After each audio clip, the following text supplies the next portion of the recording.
전능하사 천지를 만드신 나의 아버지 하나님, 사람의 머리로는 감히 담을 수 없는 나의 하나님, 이 세상 그 무엇과도 바꿀 수 없는 이름 주 예수 그리스도, 이 아름답고 귀한 이름을 허락하심을 감사합니다.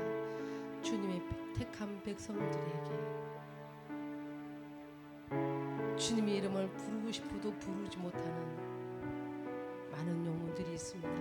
그러나 주님은 저희들에게 귀한 이름을 부를 수 있는 자격을 주셨습니다. 이 귀한 은혜를 생각할 때마다, 입술을 열 때마다 감사와 찬양이 넘침을 감사합니다. 주님, 때가 너무나 악하여 우리가 갈 바를 알지 못하고 헤매고 있을 때 주님이 우리의 길이 되어주시고 눈이 되어주시고 발걸음이 되어주셔서 오직 주님 한 분만, 주님의 그 옷자락을 끝까지 놓치지 않고 걸어갈 수 있도록 주님 도와주옵소서.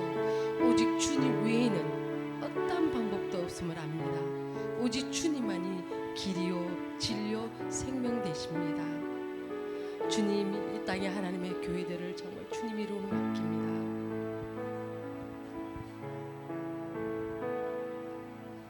교회들이 정말 주님의 이름을 욕되게 하는 일이 없게 도와주옵소서. 너무나 귀하고 귀한 우리 주님의 이름이 세상 사람들에게 손가락질 받는 일이 없게 도와주옵소서. 주의 종들이 눈물 뿌리며 깨어 기도하게 하소서. 밖에 나와서 외치는 것이 아니라 골방에 들어가 주님 앞에 무릎 꿇고 눈물 뿌리며 깨어 기도하게 하소서. 그래서 교회가 바로 쓰고 주의 종들이 바로 서서 정말 귀하신 우리 주님의 이름이 세상 사람들에게 손가락질과 조롱과 비방거리가 되지 않도록 주여 제발 주의 종들과 교회와 하나님의 백성들을 지키시고 보호하소서. 악하고 추악한 사단의 세력들이 삼킬자를 찾아 두루 찾아 헤매고 있는 이때에 정신 바짝 차리고 정말 주님으로 더불어 세워질 수 있도록 들어가 주님 앞에 눈물 뿌리며 깨어 기도하게 하소서. 주님 교회를 지켜주시고 주의 종들을 지켜주시고 백성들을 지켜주옵소서. 그래서 주님의 영광스러운 그 이름이 온 땅 가득 넘치시도록 주님의 이름만이 온 땅 영광 받을 수 있도록 주여 도와주옵소서. 특별히 교회들 중에 사랑하는 우리 새 예루살렘 교회를 사랑하신 주님, 이 귀한 교회를 사랑하시고 세워주셔서 감사합니다. 귀한 주의 종을 허락하시고 귀한 말씀을 주셔서 참 감사합니다. 귀한 주의 종 입술을 통해서 나오는 생명의 교회, 귀한 생명 말씀, 귀한 꼴을 먹고 마실 수 있는 귀한 축복권을 주셔서 감사합니다. 이 귀한 생명의 말씀 한 말씀도 땅에 떨어지지 아니하도록 하나님의 택하신 백성들의 가슴 속에 심겨지며 자라게 하시고, 이 심겨진 말씀들을 통해서 하나님의 나라가, 하나님 주님의 이름이 정말 온 땅 가득 넘칠 수 있도록 도우심을 참 감사합니다. 이 귀한 교회 하나님의 귀한 종 영육간으로 강건함을 채워주시고 영역의 체력의 지력의 능력의 성령 충만하게 하시고 악하고 추악한 사단의 세력들이 귀하고 소중한 주의 종을 만지지 못하도록 주님이 보호하시고 지켜주옵소서. 종의 가정을 지켜주시고 이러한 모든 것들 다 채워주시고 하나님 영광 올려드리는 아름답고 복된 가정 되게 도와주시고 귀한 자녀와 하나님 나라의 귀하게 쓰임받는 하나님 복된 주의 종으로 세우심을 참 감사합니다. 귀한 가정을 통해서 하나님 크고도 놀란 역사건이 어떻게 일어나는지 온 천하 만민에게 간증이 될 수 있는 아름다운 종의 가정 되게 도우심을 감사합니다. 싱글벙글 요양원 유주니어 스쿨 예나 종업예술학교 윤철학교 중고등부 주의 청년들 에스더 베드로 모든 기관장들과 특별히 우리 중직자들과 하나님의 귀한 택한 백성들 위해 하나님 놀란 축복권으로 채워주시고 그들이 눈물로 기도하는 간구하며 기도하는 간구 기도 소리가 하늘 보좌를 움직이는 남을 수는 축복의 기도가 되게 도와주시고 받은 축복을 가지고 하나님 나라의 귀하게 쓰임받는 복된 하나님 백성들 다 되게 도와주심을 감사합니다. 이 귀한 곳에 하나님 백성들이 많이 필요합니다.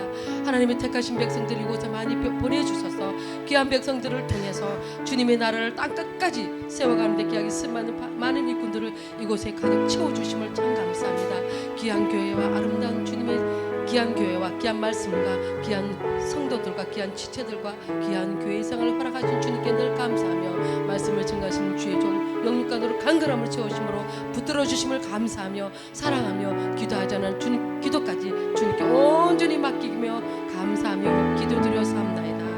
아멘.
언제까지나 영원한 변하지 않는 온전한 것, 그건 바로 사랑.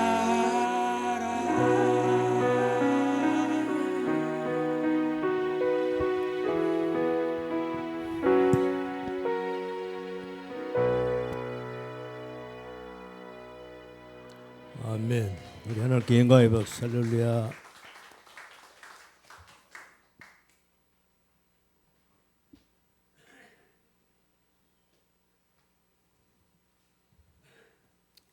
말씀 보겠습니다. 오늘은 로마서 6장 12절에서 14절 우리 함께 읽겠습니다. 똑같이 맞춰서 한 목소리 읽겠습니다. 읽습니다. 시작. 그러므로 너희는 지혜로 몸의 사욕을 순종치 말고 또한 너희 지체를 불의의 병기로 제게 드리지 말고 오직 너희 자신을 죽은 자 가운데서 다시 산 자같이 하나님께 드리며 너희 지체를 의의 병기로 하나님께 드리라. 주관치 못하리니 이는 너희가 법 아래 있지 아니하고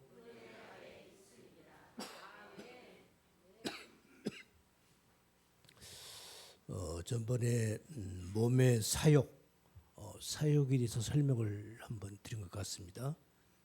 사욕 그러면 우리가 그냥 사사로운 개인적인 어떤 생각, 욕심, 우리가 그렇게 보이는데 그런 뜻이 아니라고 말씀을 드렸습니다. 몸의 사욕을 순종치 말라라는 제목으로 오늘 말씀을 드릴 겁니다. 잘 들으시고 하나님의 말씀에 더욱 가까이 다가서는 우리 모든 성도들 다 되시기를 예수님의 이름으로 축원합니다. 기도합니다. 거룩하신 주님 감사합니다. 오늘도 저희들에게 거룩하신 우리 주님의 부활의 날을 허락하여 주시고 오늘 이 시간에도 하나님의 사랑받고 부름받은 당신의 귀한 자녀들에게 주의 말씀을 증거할 수 있도록 은혜 베풀어 주셔서 감사합니다. 부족한 종의 입술을 주장하여 주시고 저희들에게 꼭 필요한 생명의 말씀으로 역사하여 주시옵소서. 이 시간도 오늘 하루도 주님께 의지합니다. 성령님 친히 인도하여 주시옵소서. 우리 구주 예수님 이름 받들어 기도드리옵나이다. 아멘. 몸의 사욕을 순종하지 말라. 금년이 2019년입니다. 우리 종교 개혁이 1517년에 일어났으니까 500년 하고도 2년이 더 흘렀습니다. 그러면은 우리가 역사적인 역사를 통해서 볼 때 종교 개혁이 일어나서 오늘날 우리가 지금 이런 교회의 모습이 생겨난 거예요.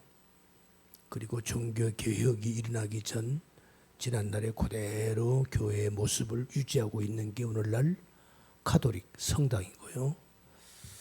그러면 지난날에 그럼 왜 종교 개혁이 일어났는가? 도대체 종교 개혁이 일어나기 전에 천주교에서는 어떻게 예배를 드렸는가를 말씀을 조금 드리고 진도를 나가겠습니다. 우리가 잘 알다시피 372년, 373년에 밀라노 칙령을 통해서 드디어 로마가 기독교를 하나의 종교로 인정을 합니다. 그러고 나서 12년 후에 325년에서 니케아 종교회의에서는 완전히 기독교를 국교로 선포를 합니다. 이제 그야말로 우리 기독교 전성 시대가 시작이 된 거죠. 그렇게 해서 이제 우리 기독교가 유럽 전 사회를 하나씩 모든 유럽이, 오늘날 유럽이 다 거의가 다 기독교 국가잖아요. 아니야, 요새는 이제 이슬람화가 돼가고 있는데 얼마 전까지만 해도 그랬어요. 전 유럽이 기독교화가 됐어요. 그래서 중세 시대 하면은 여러분이 학교에서 세계사 공부를 하면 잘 알겠지만 중세 시대는 완전히 기독교 아니 천주교 교황 시대입니다. 교황 시대예요. 교황의 절대적인 권력, 교황의 절대적인 권위가 있었습니다. 그러면 그때 이 천주교에서는 어떻게 예배를 드렸는가? 잘 들어보세요. 교황청에서 이제 각 지역마다 교회가 있을 거 아니요? 각 나라마다 각 지역마다. 그러면 자 이게 포천에 유럽의 한 시골 마을이라고 치자고요. 그러면 주일날이 왔어요. 그러면 천주교 사제가 신부님이 설교를 해요. 어떻게 하는가? 로마 교황청에서 설교문이 작성해서 내려옵니다. 그러면은 이 포천 여기가 저기 유럽의 독일의 조그마한 시골이라고 그러자고요. 그 교회에 로마 교황청에서 설교문이 내려와요. 설교문이 딱 작성돼서 내려와요. 그럼 그 설교문을 그 교회를 담임하고 있는 천주교 신부님이 주일날 그 설교문을 그대로 읽는 거예요. 이게 말씀 선포하는 거예요. 여기서 한 걸음 더 나가서 지금 천주교 사제가 설교문을 설교를 제가 뭐 하고 있습니까? 지금 설교하고 있잖아요. 저도 물론 설교문이 있어요. 저도 이걸 보면서 제가 이렇게 이제 멘트 코멘트해서 이렇게 그걸 중심으로 해서 저도 설교를 하는 거예요. 어떤 분들은 그냥 본문을 그대로 읽는 분도 계시더라고요. 저는 그렇게는 한번 해봤는데 못 하겠더라고. 제가 필요한 것은 다 써놓고 하죠. 그런데 천주교에서는 말이죠. 교황청에서 설교문이 딱 작성돼서 내려와요. 독일에 있는 포천 세르살렘 교회나 송우리에 있는 여기가 지금 독일입니다. 거기 우리 교회나 모든 교회 로마 교황청에서 설교문이 내려오는 거예요. 똑같은 설교문이 내려와요. 그러면 그 설교문을 천주교 사제가 신부가 그대로 읽는 거예요. 읽는데 어떻게 읽느냐? 여기는 독일입니다. 저 옆에는 프랑스예요. 저 옆에는 지금 오늘 지금 이번에 헝가리? 헝가리 그 다누베강에서 지금 우리 한국 사람이 공항 갔다 죽었죠. 거기는 영어권이 아니에요. 그 나라 말이 고유 언어가 있습니다. 모든 각 나라의 모든 나라마다 자기 언어가 있고 자기 글자가 있을 거 아니에요. 그럼 그 나라의 성도가 있을 거 아니겠습니까? 그런데 로마 교황청에서 설교문이 작성이 돼가지고 주일날 천주교 사제가 설교문을 읽는데 그대로 읽는데 그게 뭐냐면 라틴어예요. 독일어도 아니고 불란스어도 아니고 헝가리어도 아니에요. 라틴어요. 이게 무슨 말인지 모른단 말입니다.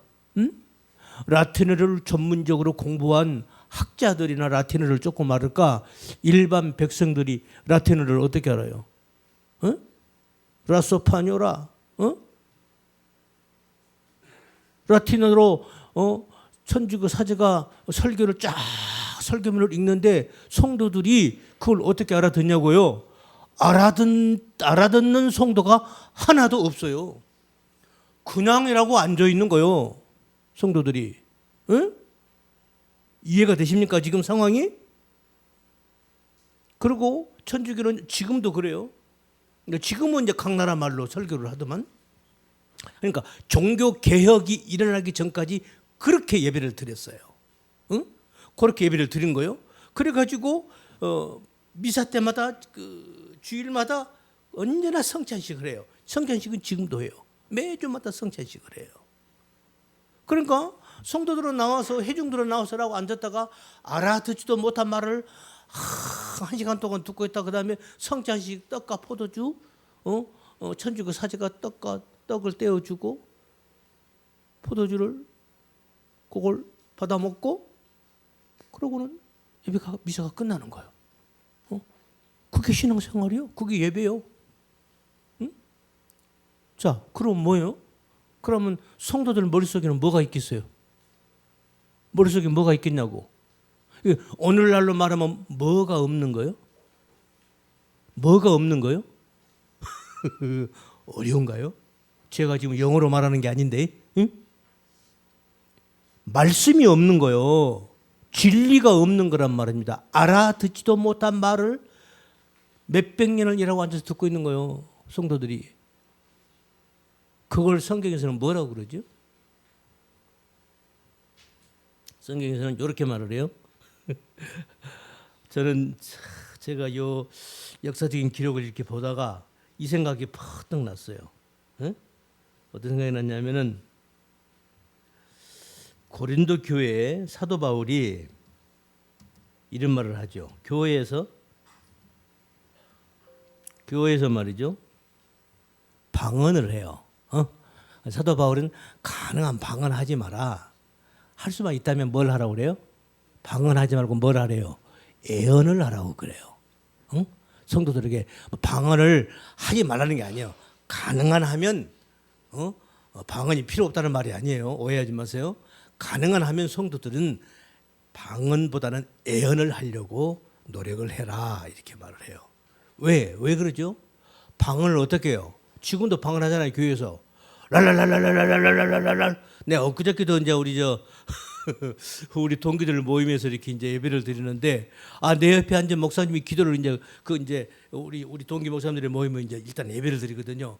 우리 다 같이 이제 설교 말씀 끝나고 그다음에 우리 다 같이 우리 이제 교회를 위해서 기도합시다 하고 이제 기도를 하는데 내 옆에 앉은 목사님이 내 옆에 앉아가지고 랄랄랄랄랄랄랄랄랄랄랄랄랄랄랄랄랄 이러고 있네. 그 소리가 뭔 소리요? 그 소리가 뭔 소리냐고. 내가 알아들을 수 있어요, 없어요? 그걸 누가 알아들어요? 에? 기도한다고 랄랄랄랄랄랄랄랄랄랄랄랄랄랄랄랄랄랄 전부 그러고 있으면 그날 어떤 성도가 어떤 사람이 이렇게 전도를 받아가지고 교회를 왔단 말이요. 그런데 목사님이 기도합시다 하니까 전 성도가 랄랄랄랄랄랄랄랄랄 하고만 있으면 오늘 그날 새로운 그 사람이 어떻게 생각할까요? 이게 뭐야? 이게 뭐야? 그럼 자기도 랄랄랄랄 해야 된다는 얘기잖아. 이게 뭔 소리냐고. 이런 상황을 놓고 사도 바울이 이렇게 말을 했어요. 들어보세요. 그러므로 내가 그 소리의 뜻을 알지 못하면 내가 말하는 자에게 야만이 되고 말하는 자도 내게 야만이 되리니. 서로가 서로에게 야만이 돼버리는 거예요. 나는 막 뭐라고 얘기를 하는데 상대방이 전혀 못 알아들어. 그러면 그게 야만이 되는 거예요. 그러니까 우리 천주교가 여지껏 무엇을 종교 개혁이 일어나기 전까지 뭘 하고 있었다는 거야? 설교가 아니라 전부 야만인 취급을 하고 있었다는 거야. 누구를? 성도를. 그 얘기 아니야? 응? 그래서 방언을 말한다면 반드시 누군가가 통역을 하기를 기도해라 그러는 거예요. 조금 전에 랄랄랄랄랄 한 게 저런 뜻이구나. 누군가가 통역을 해줘야 한다는 거야. 근데 통역도 없어. 그냥 랄랄랄라 하고 끝. 그럼 뭐냐고 이게? 이게 뭐 하는 거냐고 도대체가 이게? 제가 방언을 폐마하는 거 아니에요?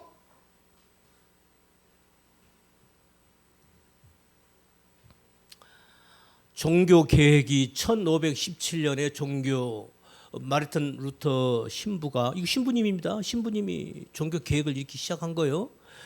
종교 계획이 일어나기 전까지 천주교 성당에서 그러고 있었단 말입니다. 그러고 있었어요. 알아듣지도 못한 말을 청주 회중들은 이라고 앉아 있는 거야. 뭔 소린지를 몰라요. 여러분, 우리가 예배 때마다 이번에 그 단위병 그 사건 터진 그 나라에서 헝가리 사람이 와가지고 설교를 막 자기들 말로 한다. 그럼 우리 뭐요? 우리 뭐냐고? 통역해 주는 사람도 없고 우리 뭐다고 앉아 있는 거요?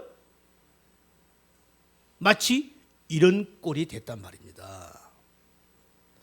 그래서 왜 마르틴 루터 신부님이 종교 계획을 지키게 됐냐면요, 이분이 천주교 사제 안에서 이분이 성경 교사였어요. 성경을 가르치는 교사였다고요. 사제끼리, 신부님들끼리. 그 사람 똑똑한 사람이지. 그 사제들을 가르치는 성경 교사였어요.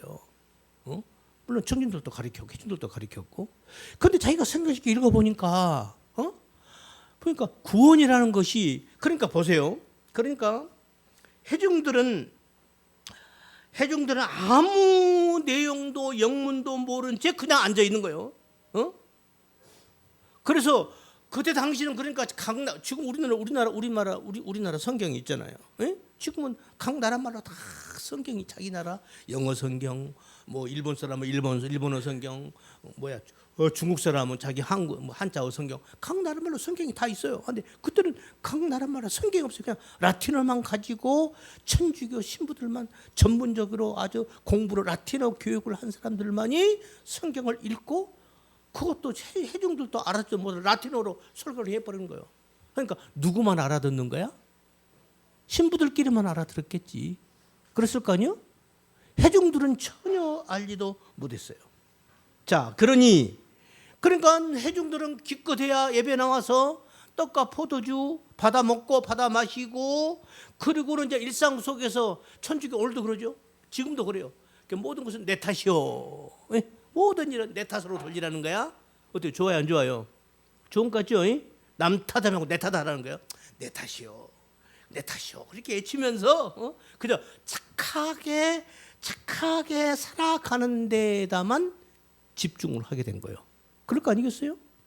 우리가 신앙생활을 하는데 뭔가 하나님 말씀 내용은 아무것도 모르고, 그런데 내가 하나님을 믿게 됐어. 그런데 내가 하나님께 뭔가 내가 내려야 될 것 같은데, 그럼 뭘 내놓을 거냐고?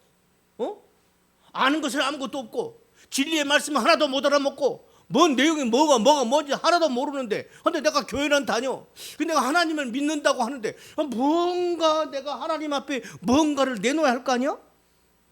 그렇지 않겠어요? 그러니까 내놓을 게 뭐가 있어? 내가 착한 일을 하자. 그래서 그 구약시대가 아니죠. 그 중세시대 때 그 종교 계획이라기 전까지 오늘날도 그래요. 천주교 신자들이 그렇게 착한 일을, 사회 구제 활동, 봉사 활동, 선한 행위를 하려고 몸부림을 쳤던 거예요. 이해가 되십니까? 지금도 사회 봉사는 천주교인들이 그렇게 열심히 합니다. 내놓을 게 그거밖에 없잖아요. 그래서 그때 당시 말이죠, 이 하나님의 진리의 말씀을 전혀 듣지를 못하고 랄랄랄라 하니까 랄랄랄라만 듣고 있는 거지. 천주교 선조들 랄랄랄랄랄라 듣고 있다가 떡과 포도주 받아 마시고 먹고 땡. 또 그 다음 주도 랄랄랄랄라 하고, 이거 뭔 소리? 멍청하게 있다가 떡과 포도주 마시고 먹고 땡. 그렇고 그거요. 그러고는 열심히 뭔가 자기가 일상생활 속에서 뭔가 착한 일을 하려고 열심히 노력을 했던 거예요. 그래서 그 결과가요, 보세요. 얼마나, 그러니까 그렇게 되다 보니까 진리의 말씀은 없고 진리는 없고 오직 뭐만 있는 거요? 착한 행위만 있는 거죠. 그러니까 그 착한 행위가 얼마만큼의 가치와 평가와 의미가 부여되는가. 어디까지 가냐면요, 천주교 성도들이, 천주교 신자들이 말이죠, 자기가 선을 열심히 하면, 이 사람보다 내가 요만큼 더 하면은 지옥에 가 있는 우리 할아버지 할머니도 천국으로 올 수 있다라고까지 여기게 된 거예요. 그거 가능한 거예요? 응? 내가 신앙 열심히 하면, 응? 우리 할아버지께서 지옥에 계신 할아버지가 영원히 천국으로 오는가? 그래요? 그래요, 안 그래요? 그 성경에 어디 그런 게 있어요? 응? 그런데 천주교 신자들은 그렇게 생각을 한 거예요. 응? 그래서 그런 잘못된 믿음, 왜? 말씀이 없으니까, 진리가 없으니까, 오직 선한 착한 행위만 오직 그거밖에 없으니까. 응? 그러니까 그런 결과가 말씀이 없고 착한 행위만 있는 그 결과가 나중에는 내가 착한 일을 많이 하면 할수록 뭔가가 이미 신앙생활을 하지도 않고 죽은 우리 몇 대 할아버지 할머니도 천국으로 내가 열심히 선행한 그 공로로 이미 지옥에 가 있는 우리 손조의 영혼도 천국으로 올 수 있다라고 하는 요 생각까지 발전을 한 거예요. 그걸 발전이라고 해야 되나? 그래서 그 결과가 최종 결과물이 뭐죠? 그게 면죄부인 거예요. 그래서 면죄부가 등장하는 거예요. 그래서 로마 교황청에서 면죄부를, 자, 이거 한 장에 우리나라 돈으로 이거 100만 원, 10만 원짜리, 100만 원짜리, 1000만 원짜리, 1억짜리 면죄부 가격이 다 달라요. 그러면 어때요? 성도가 면죄부를 사는 거야. 면죄부를 돈을 헌금에다가 100만 원짜리 면죄부를 살려면 돈을 100만 원을 내야 될 거 아니에요? 그러면 천주교 신분이요. 그대는 죄가 이만큼 사해졌다. 10만 원짜리를 면죄부를 사는 그대의 죄는 이만큼 사해졌다. 1억짜리 헌금 면죄부를 상도로 형제님은 그대의 죄가 이만큼 용서가 됐다. 이런 식으로 판단을 하고 생각을 하는 거예요. 제가 고등학교 때 제가 절에서 학교를 다녔습니다. 부득불하게. 절에도 그래요. 4월 초파일 날 되면요. 에? 여러분 그 연등이죠, 연등. 에? 연등. 여러분 4월 초파일 되면은 그 길거리까지 쭉 끈 달아서 이렇게 등 있죠, 등 쭉 달잖아요. 그게 불교에 다니는 불자들이요. 그거 다 돈 주고 그거 부처님 앞에 돈 내고 그 등 하나 자기 이름 써서 그거 다는 거예요. 그런데 그 등값이 전부 달라요. 크기에 따라서 다르더라고. 대웅전 앞에 있는 등은요, 이만하고. 길거리에 그 가로수 있는 것은 다 똑같은 거죠. 그건 다 그 가격이 똑같은 거야. 내가 얼마인지는 모르겠는데, 내가 요새는 내가 그 가격까지 내가 확인 안 해봤는데, 옛날에 내가 절에 있을 때요, 대웅전 앞에는요, 이만한 큰 등이 있어요. 그 등은 그때 당시 제가 1960년대 고등학교 다녔으니까 그때 그 등 하나가 몇백만 원 했어요. 그럼 요새 돈으로 치면 얼마예요, 그게? 우와. 어때요? 뭐하고 똑같아요? 천주교 면죄부하고 똑같잖아요. 이런 거란 말이에요. 그런데 이 말대로 또 그러니까 당시 천주교 신자들은 자기가 뭔가 착한 일을 해야 천국에 갈 수 있고 뭔가 착한 행위를 해야 천당에 갈 수 있다라고 생각을 했던 거예요. 그러니까 면죄부도 돈 더 큰 걸 사야, 돈 많이 주고 큰 것을 사야 자기 죄가 좀 많겠어요? 그 많은 죄가 상쇄가 된다라고 생각을 했던 거란 말입니다. 그런데 마르틴 루터 신부가 이렇게 성경을 보니까 구원이라는 것은 행위 가지고 되는 게 아니라는 거야. 그걸 성경에서 본 거예요. 왜? 이 천주교 신부, 이 마르틴 루터 신부는 자기는 성경 교사니까 성경을 가르치려면 성경을 항상 봐야 될 거 아니에요. 성경을 보니까 이거 성경에 보니까 구원 얻는 것은 그런 뭐 착한 행위하고 상관이 없이 믿음으로 구원을 얻는다라고 써져 있거든. 거기서부터 이제 갈등이 생긴 거야. 루터 신부가 그럴 거 아니에요? 이거 아니네. 이건 아닌데. 이건 아니네. 어때요? 여러분, 그래서 종교 개혁이 시작이 된 겁니다. 그래서 종교 개혁이 시작된 거예요. 요거요, 루터만 아는 게 아니고 칼빈도 알았어요. 응? 칼빈도 아는 거예요. 어떤 우리가 착한 행위 가지고 구원 얻는 게 절대 아니다. 믿음으로 구원을 얻는다라는 것을 성경을 보니까 그렇게 써져 있거든요. 그러니까 칼빈도 아는 거예요. 이거 이런 거네.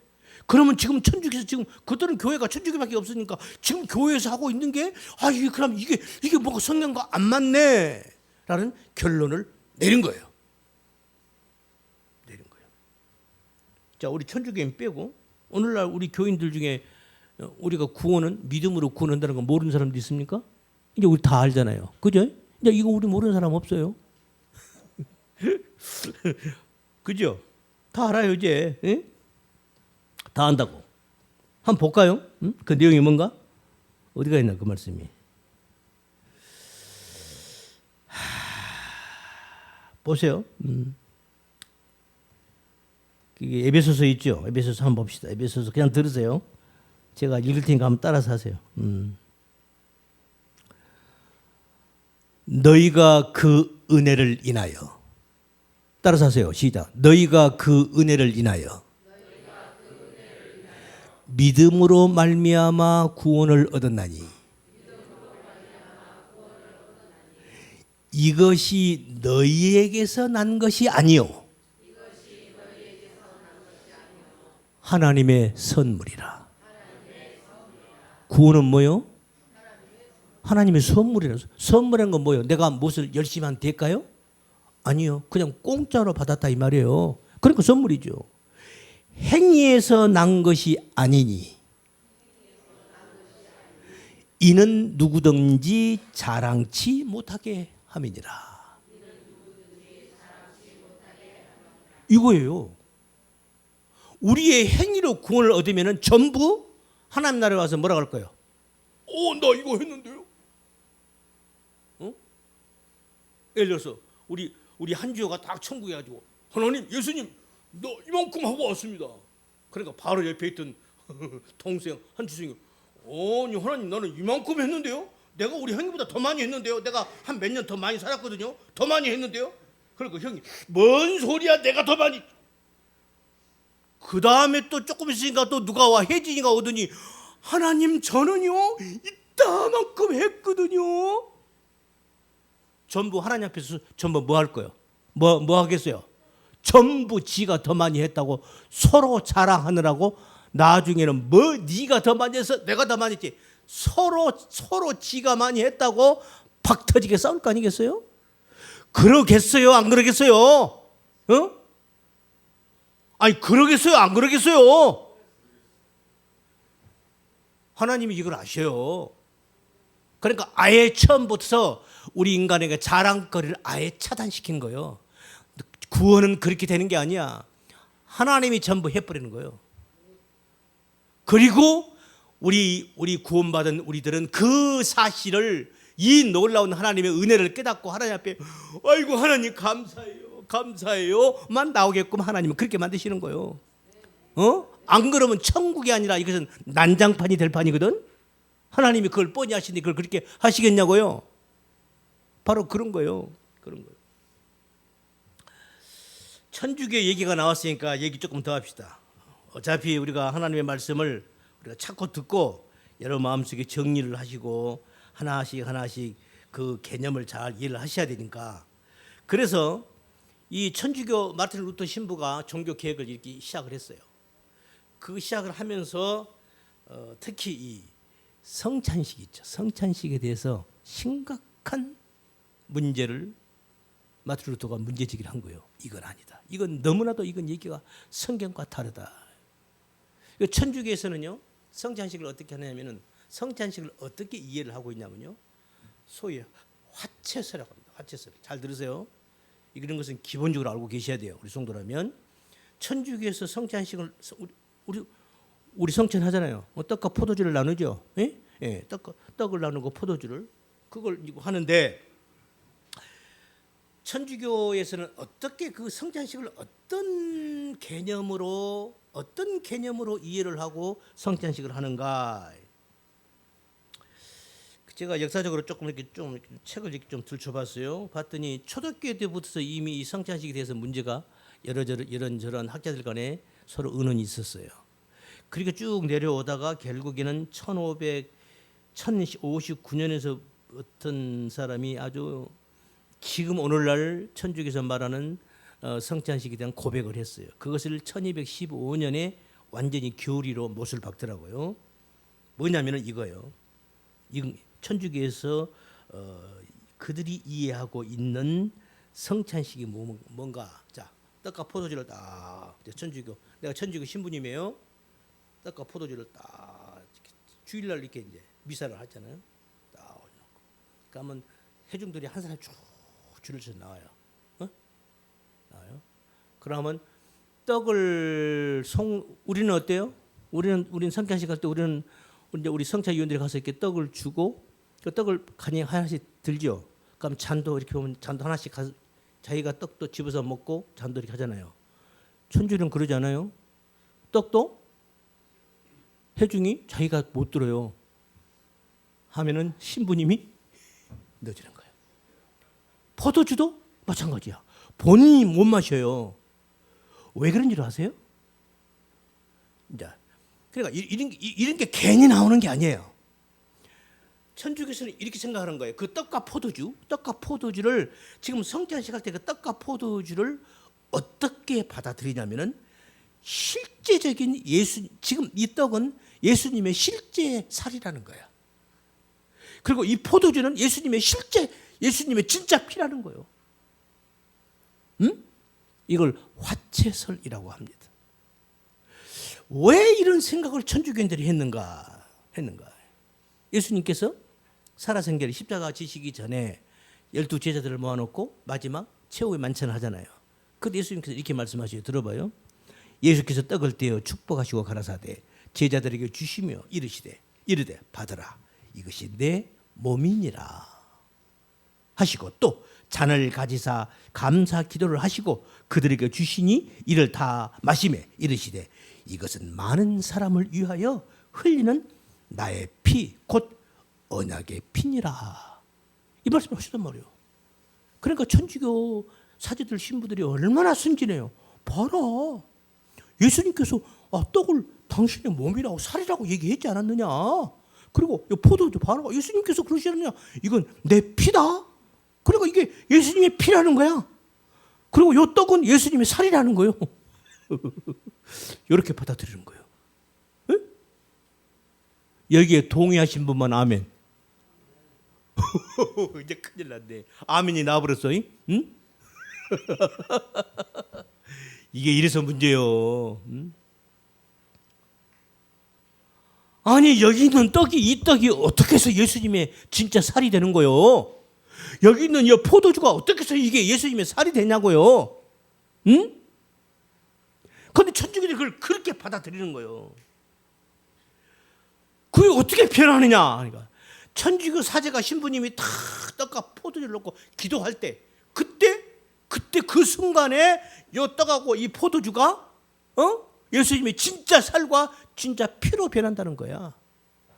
그래서 왜 떡도 성도가 회중이 못 받아 회중에게 직접 안 먹고 입에다가 넣어주고 분잔도 왜 성도가 회중이 직접 못 마시게 하는가? 이게 진짜 예수님의 살이잖아요. 천주교인들의 말을 들어하면 이게 진짜 예수님의 피잖아요. 그게 성도가 들다가 만약에 피를 어떻게 잘못해가지고 어떻게 하다가 수전증이 있는 할머니가 그 잔 받다 이렇게 하다가 그냥 포도주를 그냥 엎질렀다. 그건 예수님의 피를 땅에다 쏟은 거예요. 그럼 이거 큰일 나는 거예요. 그러겠어요, 안 그러겠어요? 이 큰일, 이런 보통 큰일이 아닌 거지. 예수님의 이 피를 맨 땅에다 그냥 쏟다니 이게 그래서 그러는 거예요. 이게 뭐예요? 이게 말이요, 막걸리요? 죄송합니다. 제가 이런 표현을 써서. 이건 말도 안 되는 소리인 거예요. 그런데 천주교는 지금까지도 그렇게 생각을 하고 있어요.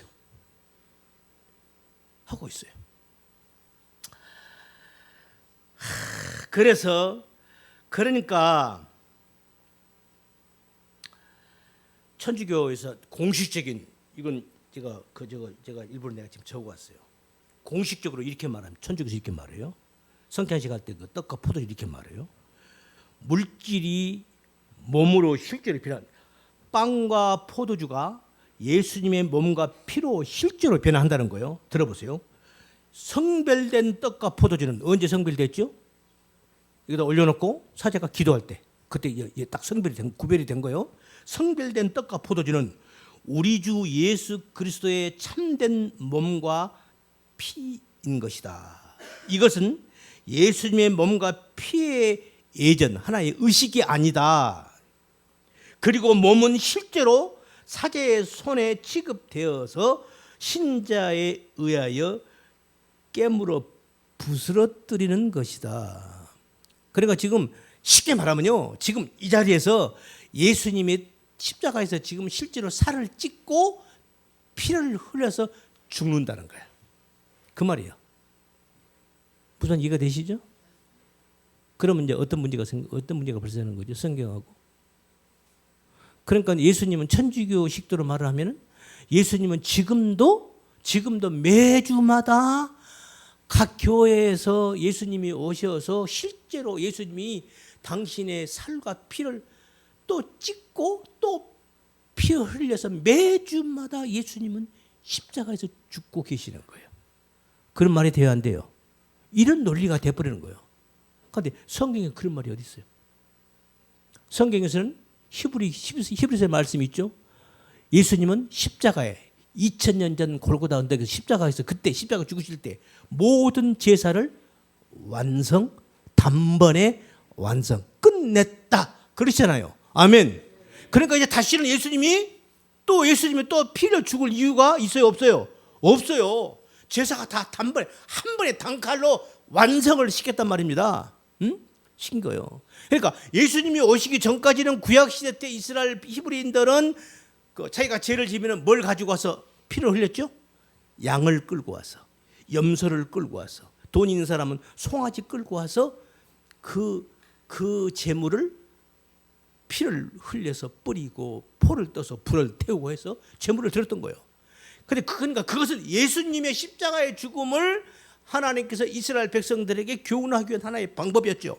그래서 예수님이 이 땅에 오셔서 골고다 언덕에 십자가에 피려 죽으실 때 모든 그 죄의 모든 문제를 한 번에 완성시켰다. 그래서 이제는 다시는 그런 제사를 드릴 필요가 없어지게 됐다라고 선언을 하고 있어요. 그런데 지금 천주교인들은 뭐예요? 지금도 뭐 하고 있는 거예요? 지금도 매주마다 천주교 사제가 딱 기도할 때 요 떡과 이 포도주가 예수님의 실제 떡과 포도가 돼서 사제가 그것을 물에 뜯는다는 거야. 그래서 예수님은 살을 찢어서 성도들에게 주고 예수님이 그 살을 뜯으면 피가 나올 거 아니에요. 그 피를 받아서 그걸 지금 회중들에게 주고 있다는 거야. 그러면 예수님은 지금 그 자리에 지금 또 십자가에 또 죽으신다는 얘기가 아니요? 이런 말도 안 되는 이상한 그런 생각을 가지고 성도들을 가리키는 거예요.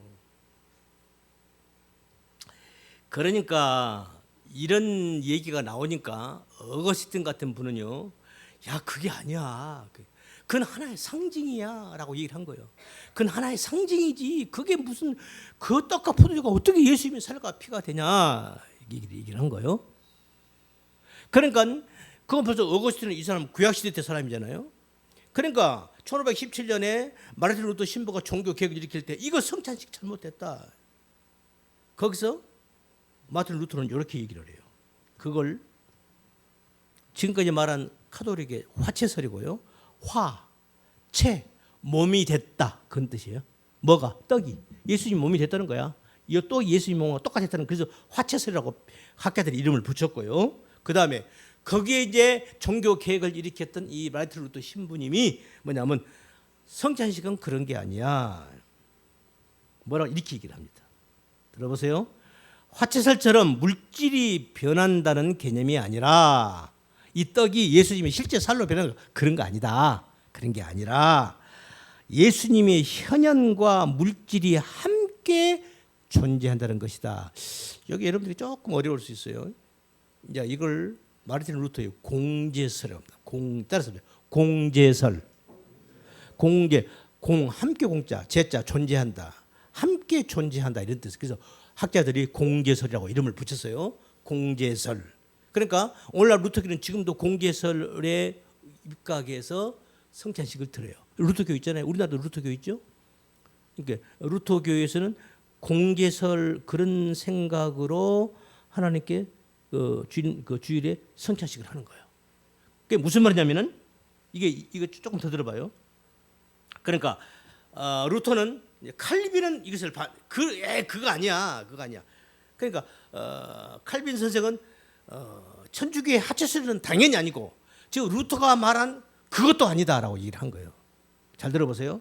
그러니까 루터는 칼빈과는 달리 지금 공개설의 의미가 뭐냐면은 예수 그리스도의 그 물질적 육체가 보편적으로 어디에나 다 임재한다라는 하나님의 임재설. 하나님은 어디에고 계신다라는, 여러분 하나님의 임재설 아시죠? 보편적으로 하나님은 어디에도 계신다. 그건 맞는 말이죠. 그렇죠? 하나님은 어디요? 여기도 계셔. 하나님은 저기 청계천 다리 밑에도 계셔. 맞죠? 하나님은 저기 한라산 위에도 계셔. 하나님은 어디든지 계신단 말이죠. 하나님은 보편적으로 어디든지 계신다라는 요 사상을 루터는 여기다 같이 이거하고 연결한 거예요. 그런데 그건 좋아요. 그까지는 좋은데, 그런데 하나님이 어떻게 함께 하시냐면은 실제적으로 예수님이 임재한다는 거야. 예수님의 육체가 실제적으로 임재한다. 그러니까 칼빈이 그거 아니야. 어떻게 예수님은 하나님보다 우편에 계시고 예수님이 우리에게 어디든지 함께 한다는 것은 영적으로 함께 한다는 뜻이다. 영적으로. 칼빈이 이렇게 정리를 한 거예요. 그걸 오늘날 우리 장로교는 바로 이것이 가장 합당하고 합리적이다라고 받아들인 거예요. 아멘. 그래서 루터는 공제설을 주장을 했고 칼빈은 그거 아니다. 그건 네가 말한 것은 그것은 천주교에서 여지껏 말한 하체설하고 50보 100보야. 무슨 이 떡에 예수님의 몸이 실제로 임한단 말이냐. 그런 것이 아니다. 그런 게 아니고 영적으로 임하는 거다. 영적으로 임하는 것이다. 응? 영적으로 임하는 것이다. 예수님은 어디 계신다? 하나님 보좌 우편에 계시죠. 하지만 그런데 우리 마음속에 예수님이 와 계신다고 그래, 안 계신다고 그래? 계신다고 하잖아요. 그럼 예수님이 그러면 어떻게? 예수님이 그러면 내 마음에도 있고 우리 권사님 마음에도 있고 그럼 예수님 어떻게 되는 거예요? 막 아따가다가다 하는 거예요? 바쁘시겠네. 그게 아니죠. 영적으로 어디에든지 계신다라는 그런 의미다 하고 칼빈이 얘기한 거예요. 그래서 칼빈의 우리가 지금 우리 장로교에서 하는 이 성찬식은 한마디로 말해서 성령 임재설이다. 영적 임재설이다. 물론 거기도 상징설, 기념설이 포함되어 있어요. 그리고 이것은 하나의 상징이다. 그것이 하나의 잊지 말라는, 기억하라는 거다. 이게 다 포함되어 있어요. 그러면 결론적으로 말하면 상징설도 있고 기념설도 있지만 기억하라는 것도 있지만 물론 결론적으로 말하면 칼빈 선생은 우리가 성경에서 말한 그것은 그런 뜻이 아니고 영적으로 하나님이 우리하고 함께 하신다는 그런 뜻이다. 언제? 우리가 성찬식을 할 때, 그때 떡과 포도주를 마실 때, 그때 하나님께서, 성령님께서, 우리 예수님께서 오셔서 영적으로 우리하고 함께 하신다. 함께 하심으로 해서 우리가 예수님과 한 몸이 된다라는 그런 상징적인 의미를 갖는 것이다. 뭘 통해서? 성찬식을 통해서. 아멘. 이렇게 정리를 한 거예요. 이해가 되십니까? 그래서 우리 장로교들은 영적 임재설을 결론으로 이게 가장 타당한 설이다라고 받아들인 겁니다. 저도 동의합니다. 떡과 빵과 포도주가요, 예수님의 살과 피가 거기서 함께 된다. 예수님의 살과 피가 천주교에서 이것은 내 몸이니라. 그러니까 이것은 예수님의 몸이 됐다는 거야. 그리고 예수님은 어디나 계신다. 그러니까 이것을 반대하는 말이 참 좋은 말이 있어요. 그럼 예수님이 지금 루터가 그런 거 아니에요? 이 공개설에서 예수님이 육체적으로 실제적으로 몸이 빵에 실제적으로 임재한다, 함께 한다라는 그래서 공개설인데, 그러면은 예수님께서 빵을 나누실 때, 예수님 빵을 나누실 때 빵을 떼어주면서 이건 내 몸이니라. 그럼 뭐야? 예수님이 여기 덜렁 있는데 그러면 지금 너희들이 말한 대로 이 빵이 그러면 예수님 몸이라고 한다면, 그러니까 이 빵하고 예수님 이 몸, 그러면 이것도 예수님이고 이것도 예수님이네? 에? 그 말이 되냐 안 되냐? 말이 안 된다. 응? 또 아니 예수님께서 내 몸이라고 했지 않았느냐? 그러니까 이 떡이 이 빵이 예수님 몸이라는 거야. 그러면 예수님께서 요한복음 15장에서 나는 포도나무요 너희는 가지니, 그러면 예수님이 나는 포도나무, 예수님이 가면 예수님이 포도나무네? 누구한테 지금 하는 거예요? 천지기한테. 예수님이 포도나무요? 이건 하나의 상징이지 않느냐. 아멘. 바로 이런 의미다. 그건 잘못된 생각이다. 그래서 중요한 것은, 그래서 우리 장로교에서 우리 성찬식의 가장 중요한 의미는, 우리가 성찬식을 할 때 성영적 임재설, 그러니까 반드시 성령님이 함께 하시는 거예요. 만약에 성령님이 함께 하지 않는 성찬식은 뭐예요? 그건 아무 의미가 없는 거예요. 성령님이 함께 하실 때, 그때 비로소 거기에 의미가, 생명이 살아나고 의미가 되는 겁니다. 아멘. 그래요. 오늘 여기까지 하죠. 그래서 이제 그렇게 해서 종교 개혁이 일어났고, 그렇게 해서 이제 우리 장로교, 루터교가 생겨난 거예요. 그러면 그 장로교, 그 루터교가 생겨나서 그들이 그 장로교, 루터교가 어떤 역사 속에서 어떤 일을 해왔는가. 잘한 것은 잘했으니까 말할 것도 없고, 잘못한 게 너무 많아요. 그걸 다음 시간에 이어서 설명을 할 것입니다. 그러니까 제가 이런 역사적인 이런 말씀을 드리는 것은, 오늘날 우리 교회가 역사적으로 그 초대교회에서부터서 계속 발달해서 하나님께 가까이 나가는데, 지금 현재 우리 교회가 어느 선상까지 와 있는가를 우리가 정확하게 성경을 통해서 알자는 거야. 역사를 통해서 보자는 거예요. 아, 지금 우리가 지금 믿음 안에서 서 있는 이 자리가 어디까지 와 있구나. 어떤 사람은 지금도 저기 지금 종교 개혁 이전에 이것은 예수님의 살이야. 예수님 살이니까 아이고 이거 흘리면 안 돼. 그래서 이거 떡도요. 그래서 그 천주교에서 나눠주는 그 떡도 아주 부스러기가 절대 나지 않는 겁니다. 밀떡 아시죠? 동그래. 부스러기가 떨어지면 돼야 한대? 안 되는 거예요. 왜? 아, 예수님이 살인데. 그죠? 포도주를 마실 때 흘리면 돼야 한대? 큰일 나는 거예요. 그래서 아예 분잔을 아예 안 하는 거예요. 그냥 무슨 말 아시겠죠? 그러니까 그걸 보고 어떤 신학자가 이렇게 말을 했어요. 야, 교회에서 포도주를 빼앗아 버리면 나중에 떡도 빼앗겠네. 그럼 나중에는 성찬식도 가면 교회에서 다 뺏겠네. 다 빼앗아 버리겠네. 이건 아니다. 진리를 바로 알지 못하면 이런 하나님의 진리가 우스꽝스러운 게 돼버리는 거예요. 아멘. 그래서 우리가 진리를 바로 알자는 거예요. 진리를 바로 알면 우리가 바른 믿음의 삶을 살 수 있다. 그래서 우리 성도들은 기도도 열심히 하고 찬양도 열심히 해야 되지만, 무엇보다도 진리를 바로 아는데 가장 우선 둬야 한다. 아멘. 거기서부터 신앙생활은 시작되는 것이다. 아멘. 진리를 근거로 해서 기도를 하는 것이고, 진리를 근거로 해서 봉사도 하는 것이고, 진리를 근거로 해서 선교도 하는 것이고, 진리를 근거로 해서 예배를 드리는 것이다. 랄랄랄랄랄라 하고 있는데 그냥 그건 예배가 아니다. 그건 야만이들이 앉아서 멍청하게 앉아있는 꼴밖에 안 되는 것이다. 그래서 종교 개혁이 일어난 것이다. 아멘.